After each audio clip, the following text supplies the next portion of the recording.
Good evening. Good evening. Thank you अपना परिचय दीजिए नाम से। सर।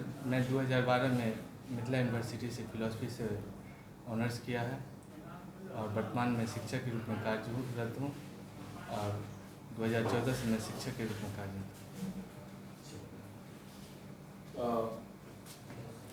कौन सा अटेम्प्ट है ये सर मेरा तीसरा अटेम्प्ट है। एक शिक्षक हैं, अब जो नई शिक्षा नीति आई है उसमें नई चीज़ क्या है? सर उसमें नई चीज़ है, एक तकनीक शिक्षा पर बल दिया जा रहा है। उसमें बच्चों को शिक्षा से ही गुणवत्तापूर्ण शिक्षा पर और तकनीक शिक्षा पर, कौशल शिक्षा पर बल देने की बात की जा रही है। उसमें उसके बाद 10+2 की अवधारणा को समाप्त करके 5+3+4 की अवधारणा पर बल दिया गया है। ये क्या ऐसा चीज हुआ इसको बोलने में दिक्कत हो रहा है? 5+3+3+2 क्या कर दिया इसमें? आप हमको बताइए, इसमें नया क्या है, इसमें नकारात्मक क्या चीज देखते हैं? सर नकारात्मक इसमें मूल चीज़ ये देखा जाए, जो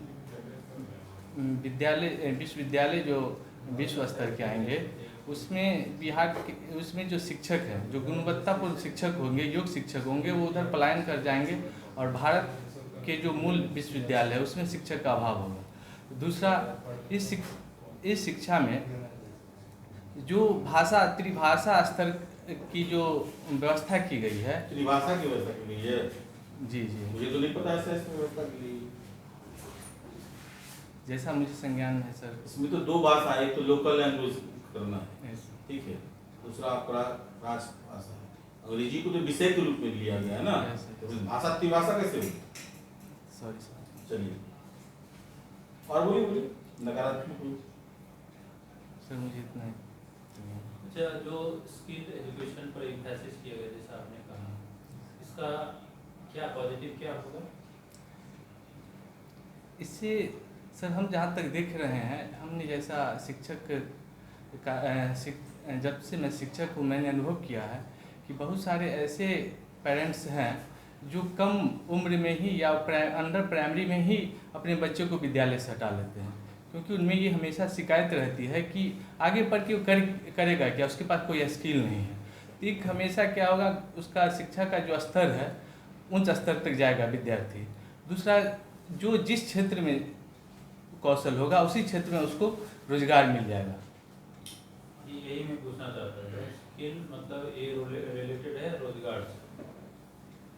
अभी भारत में लगभग पिछले साल 21 lakh engineer BTech holder pass out, 21 lakh में 6,300 को सरकारी नौकरी मिली, लगभग 50,000 को प्राइवेट।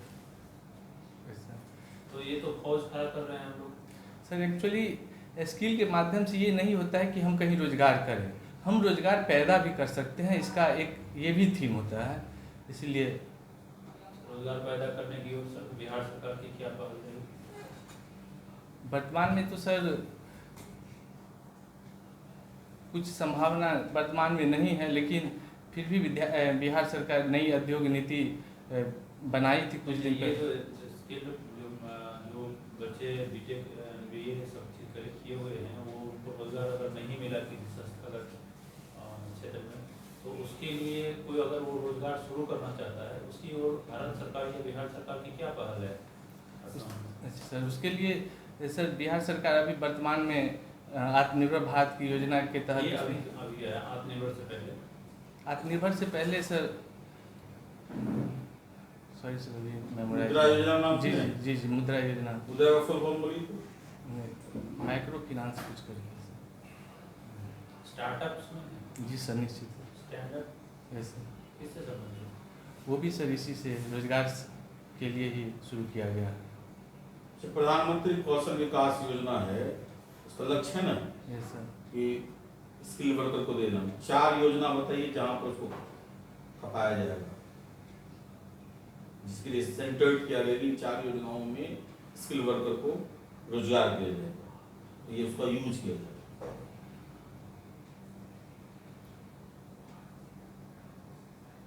मुझे संज्ञान नहीं आ रहा है।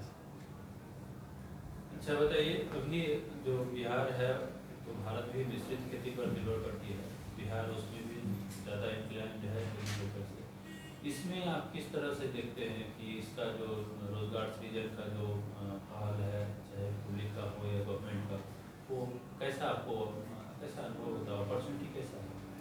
सर एक्चुअली वर्तमान में कुछ समस्याओं को अगर निदान कर दिया जाए तो बिहार में कृषि में बेहतर संभावनाएं दिखती हैं। जैसे सबसे मूल समस्याएं हैं सर जल संरक्षण का। अगर जल संरक्षण की समस्याओं को हम दूर कर देंगे तो मेरी कृषि जो है जीवनदायिनी कृषि से व्यावसायिक कृषि की तरफ उन्मुख हो जाएगी।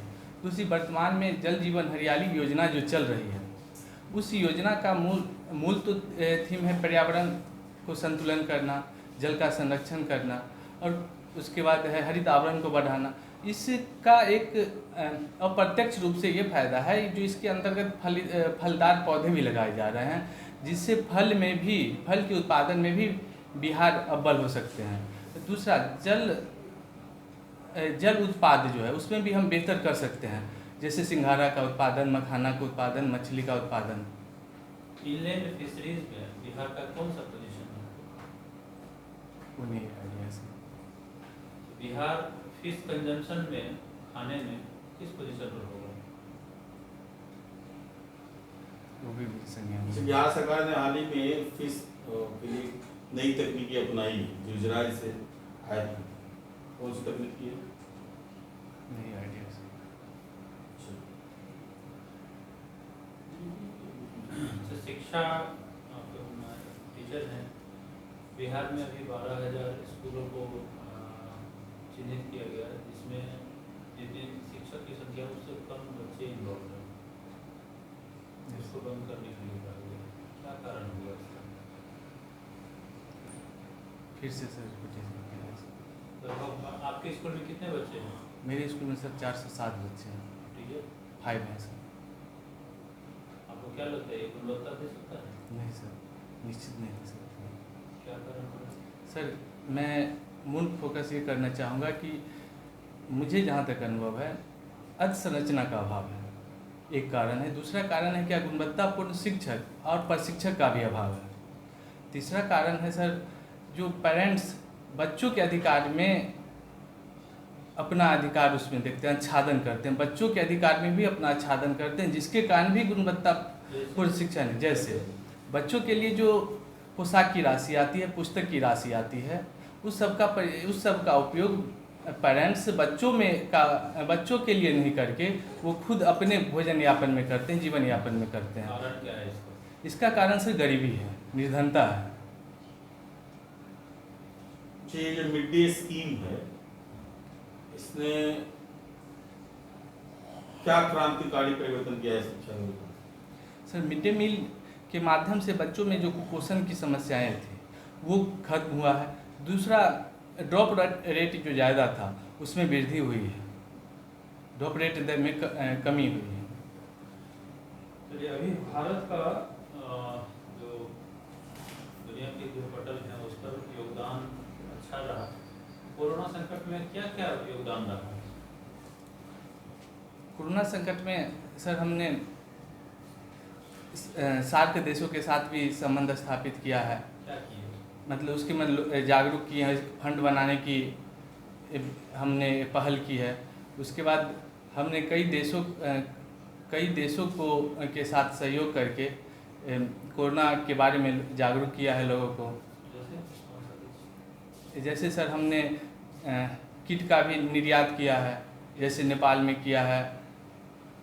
उसके बाद क्या कहते हैं, बेड का निर्माण करके हमने ICU बेड का निर्माण करके हमने नेपाल को दिया है।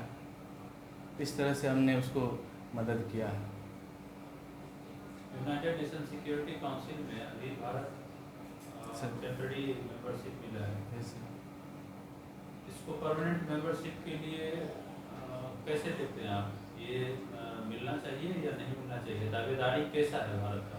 भारत का दावेदारी सर वर्तमान में बेहतर है और मिलना चाहिए, क्योंकि भारत का वैश्विक परिदृश्य में और वैश्विक पटल पे उसकी स्थिति अच्छी हुई है, विभिन्न देशों से बेहतर तालमेल रहा है, आर्थिक और हर मुद्दों पर भारत ने सहयोग लिया है, चाहे वो सैन्य हो, या आर्थिक हो, हर मुद्दों को ये जो प्रतियोगी हैं उसमें जापान है, जर्मनी है, जापान, जर्मनी, अर्जेंटीना, इस तरह के देश जैसे हैं। कॉफी क्लब है, कॉफी क्लब क्या है? सर कॉफ़ी क्लब वो है जो यूनाइटेड नेशन में स्थायी सदस्यता के लिए यूनाइटेड नेशन में सुधार का विरोध करता है, उसको कॉफ़ी नेशन कहते हैं। विरोध करता है हाँ सर, पूरा? निश्चित सर, कौन निश्चित। कौन है कॉफी क्लब? सर पाकिस्तान है, उसके बाद इटली है, उसके बाद सर वही नाम जैसे हैं।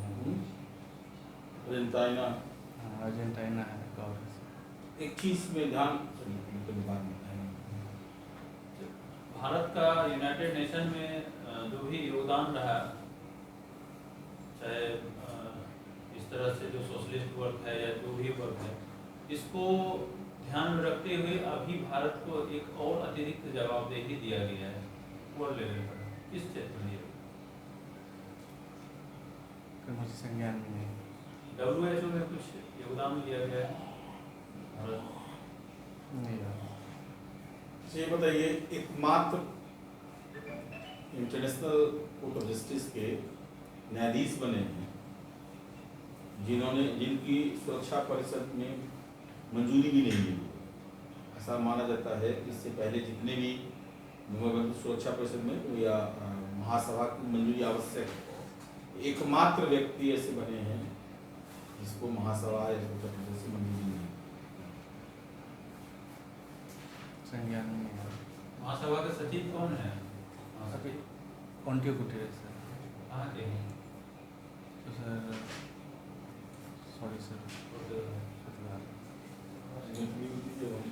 मैथिली आपका ऑप्शन सब्जेक्ट यस है सर, ना? Yes sir. तो बताइए कि मैथिली के मध्यकाल को स्वर्णकाल क्यों कहा जाता है? मैथिली में मध्यकाल में नाटक की रचना बहुतायत में हुई और नाटक के कारण उनकी प्रसिद्धि मिली, इसलिए उसको मध्यकाल कहा जाता है। तो किसी काल में सिर्फ नाटक की ही रचना हो रही है, तो उसको स्वर्णकाल क्यों कहेंगे? क्योंकि उस समय सॉरी सर, उसको स्पष्ट नहीं है। अच्छा, एक व्यक्ति है नासिक के रहने वाले हैं, अपने मिथिलांचल के ही हैं। उन्होंने यूट्यूब पर एक अभियान चलाया है, मिथिलाक्षर में लोगों को साक्षर करने का। 90 दिन का उनका कोर्स है। उनका नाम बता सकते हैं आप? No sir, sorry sir. या मिथिलाक्षर सीखने का कभी कोशिश किए हैं आप? No sir. इसका तो इस विषय से आपका लगाव नहीं, सिर्फ परीक्षा में उत्तीर्ण होने के लिए इस विषय को लिए। एक्चुअली सर मिथिलाक्षर हमारे आसपास पड़ोस जो है, मिथिलाक्षर के मुझे मार्गदर्शक नहीं मिल पाया, इसलिए हमने उसके माध्यम से सीख सकते हैं आप। तो निश्चित सर अब मैं पहल करूंगा इस पर कि मैं निश्चित रूप से उसे अगर सीखूंगा। मान लीजिए आपको SDM बना दिया जाए, यस सर। उसमें आपको समय की बड़ी कमी रहेगी, तो SDM के रूप में आप मैथिली के विकास के लिए क्या क्या कर सकते हैं? सर मैथिली के विकास के लिए मैं सबसे पहले खुद को बेहतर अध्ययन करके उसके बाद उसको मैं चाहूँगा कि जो स्थानीय स्तर के जो लोग हैं उन तक वार्तालाप मैं मैथिली में करूँ।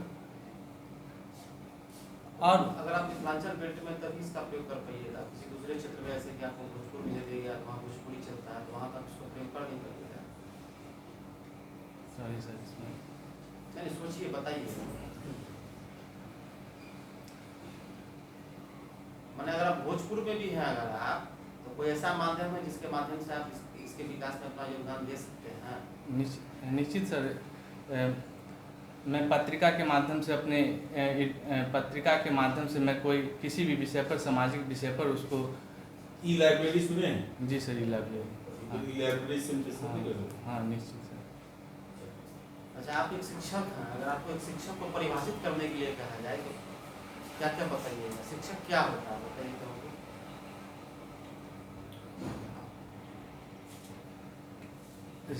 शिक्षक में सर सबसे पहले तो टीचिंग एबिलिटी होनी चाहिए, उसके बाद उसमें विनम्रता होनी चाहिए, उसके बाद उसमें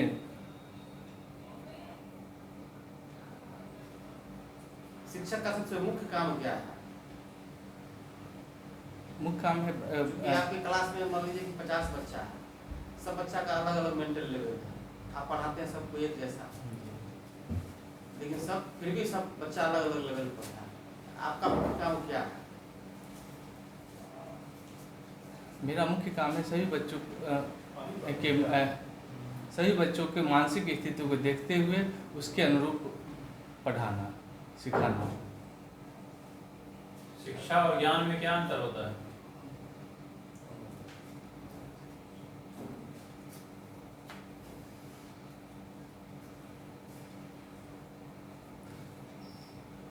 सॉरी सर। सिर्फ शिक्षा के बारे में बताइए कि शिक्षा क्या होता है, शिक्षा क्या है?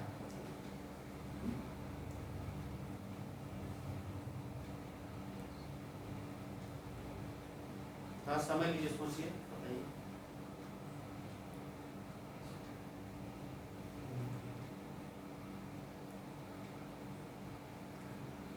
जिसके माध्यम शिक्षा के माध्यम से किसी भी चीज़ को सीखने की जो कला है और सिखाने की जो कला है या समझने की जो कला है वो शिक्षा है। चलिए ठीक है। अगर मान लीजिए आपकी क्लास में एक बच्चा बहुत बदमाशी करता है, आप उसको पनिशमेंट भी देते हैं फिर भी मानता नहीं है, हल्ला करता है, बगल वाले से झगड़ा कर लेता है, तो क्या कीजिएगा आप जिससे वो बच्चा मतलब क्लास का वातावरण भी शांत हो जाए और बच्चा भी पढ़े? ऐसा कोई उपाय है आपके पास? निश्चित रूप से सर, मैं उसे आगे वाले डेस्क पे बैठा के आगे वाले डेस्क पे बैठा के और कुछ ऐसी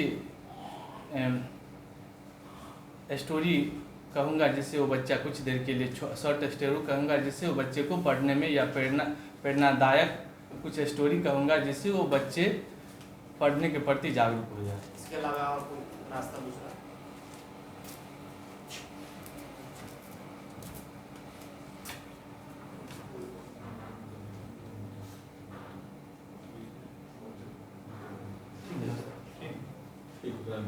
अरे अच्छी सबका जो है ना अपना यहाँ का है तो सबको परिभाषा लिखाना पड़ेगा। तुम लोग जो है बाहर का तो चल ठीक, तुम लोग जो दिल्ली में हम